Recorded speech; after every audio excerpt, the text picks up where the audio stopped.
అలా దోకా చేసింది కాంగ్రెస్ పార్టీ.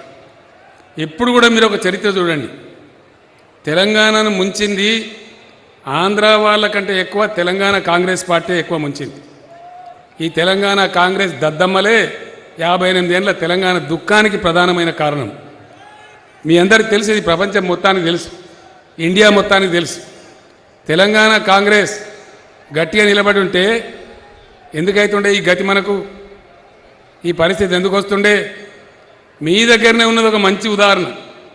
ఈ వరద కాలువ ఉండే, దానిలో బురద కూడా లేకుండే కాంగ్రెస్ రాజ్యంలో. ఏమన్నా కొన్ని నీళ్లు పడితే వానకు 4 రైతులు మోటార్లు పెట్టుకుంటే ఆ మోటార్లు ఎత్తుకపోయి పోలీస్ స్టేషన్లలో పెట్టేది. 4 తూములు పెట్టలే, కనీసం వరద కాలువకు 4 తూములు పెట్టి చెరువులు వారించేంత గతి కూడా లేకుండే. నేను ఉద్యమంలో తిరిగితే, నేను కోరుట్లకు పోయినా, చొప్పదండి పోయినా, జగిత్యాలకు వచ్చినా ఆనాడు రైతులు నాకు ఇదే చెప్పేది. అంటే ఇంత దండిగా ఉండే కాంగ్రెస్ పాలన. రైతులు మోటార్లు పెట్టుకుంటే వాటిని కోసి కాలువలో వేసేది, లేకపోతే తెచ్చి పోలీస్ స్టేషన్లో పెట్టేది. అంత గొప్ప దండి కాంగ్రెస్ పాలన. ఒకసారి యాద్ చేసుకోవాలి మీరు అందరూ.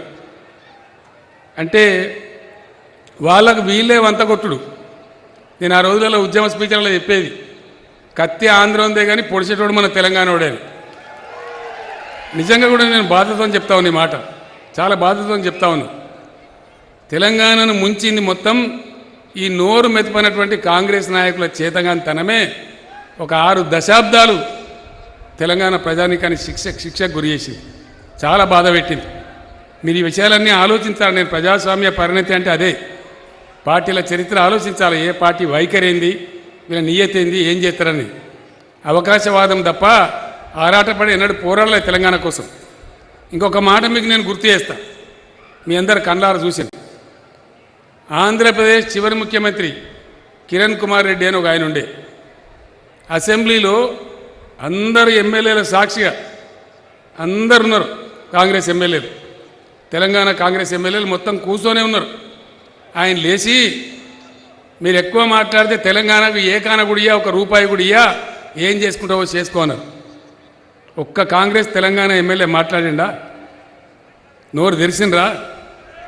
తెలంగాణ రాష్ట్రంలో భాగం కాదారా? సన్నాసి అటు ఎట్లా మాట్లాడతామని తిరగబడ్డరా? మరి తెలంగాణ కోసం పేగులు దిగేదాకా కొట్టాడినోడేవాడు? తెలంగాణ తెచ్చినోడేవాడు? 24 గంటల కరెంటు తెచ్చినోడేవాడు? ప్రతి ఇంట్లో నల్లా పెట్టి మంచినీళ్ళు ఇచ్చినోడేవాడు?